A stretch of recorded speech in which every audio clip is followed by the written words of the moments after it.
Hi, this is Kenneth, Hi, this is Antony. and we're going to be giving another one of our biweekly product updates.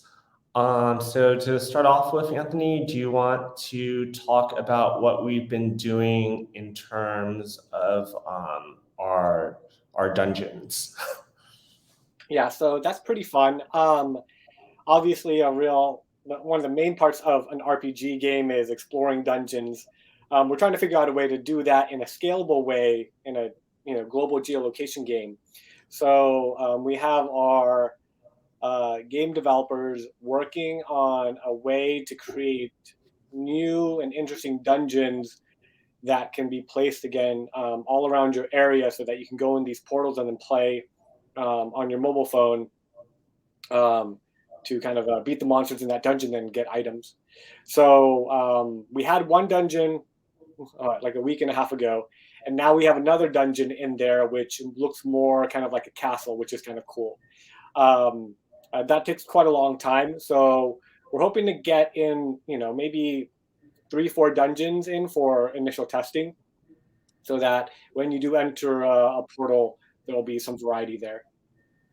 And speaking of dungeons, I'll be showing you guys some of the monsters that we've been working on. So we're starting off with a collection of different types of orcs. Um, this guy needs a little more clothing. And this one, I like the look, kind of like an assassin.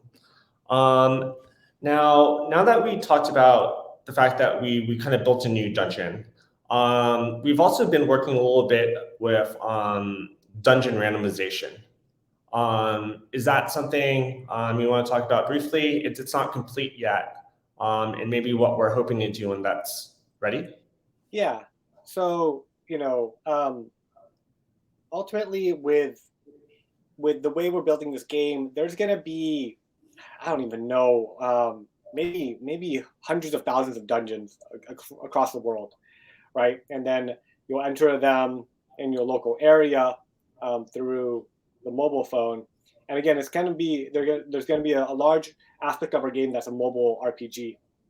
So when you enter these dungeons, we want them to feel kind of fun, fresh, and new, where there's randomized layouts for some of the dungeons, and then also and different type of bosses, so that each time you go in there, it feels like a new type of mob that you're defeating. Now, what will be more kind of calculated is when you enter the dungeon and you defeat all the monsters in there. There are going to be certain items that drop at a higher rate in certain areas, and so that will be kind of the more fixed part of it, where maybe you do go into a dungeon like, oh yeah, I've been in this dungeon before, I know this layout, but what you won't know will be the drop that you actually get. And so Kenneth is showing a couple of the items that we're working here that will all have different attributes, and the attributes will actually also be geolocated.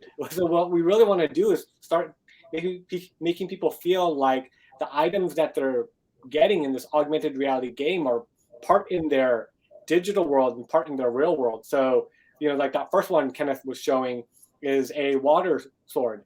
It might do water damage, and you might find that on the coastal areas of the world. So if you're in Santa Monica, or if you're in New York, maybe you have a higher chance of finding this sword with water damage. And so the drops are going to be really, I think, the main part of our core gameplay loop, which is you're going to be exploring your local area to find the cool things that are only in your area. Then you'll go explore other cities to find out what is cool in those cities. Yeah. And to talk about the geolocation base of some of the item drops that we're having, another new development that we've been working on the past 2 weeks is with regards to updates to our geolocation map. Uh, touch on that? Yeah, so this was part of our main gameplay loop, but we're starting to put in kind of the main coding and mechanics into that right now, where you can play in two different ways. We might have mentioned this before. You'll be able to play like a Pokemon Go game. You walk around, you can enter portals and defeat monsters in those portals. There's also going to be a way to play remotely, and we just got that in the game, where you will astral project your character to certain areas around you, and that would cost energy. And when you enter those portals, you'll also be a little weaker. So you'll be able to play the game pretty much from the comfort of your home, but you won't get the buffs you would if you're using your real life avatar. And so we're really trying to build this game in a way where there is an ease of access to the game that a mobile game affords, as well as a part of our gameplay that does promote the power of augmented reality, which is making our actual environments more cool and making us want to go out there and exercise, move our body, play games in a healthier way. And to kind of summarize that, we've been kind of working on new dungeons, a new geolocation exploring format. I think something else that we were kind of retouching up on had to do with like the IRL experiences of getting some of these drops. Would you like to kind of talk about that for the audience?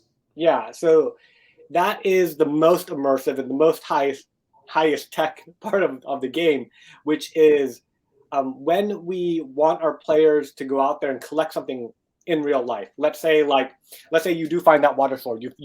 Maybe you find that the location of the water sword on your mobile phone using our geolocation astral projection. But you find out that it's in Santa Monica, but you actually have to go there to collect it, right? This kind of like scavenger hunt aspect of the game. Well, when you go there, we want people to have a really cool experience because you've just made that effort to go travel. So when you go there, you're going to use what we call the VPS system, which is hyper accurate and really immersive AR. So you won't just go there and swipe a Pokestop to collect it. You're going to go there, and using a phone for now and maybe AR glasses in the future, you'll see maybe Poseidon come out of the water and deliver you that sword with this kind of really cool kind of cinematic experience, which makes you feel like you're living inside of the game. So that aspect of the game we're also working on, and that right now requires a lot of computer vision for us to kind of accurately map and localize these experiences. And we'll probably be providing you guys more updates in terms of how we implement that in the coming weeks. One thing we've definitely encountered is that lighting conditions and time of day can definitely affect that experience.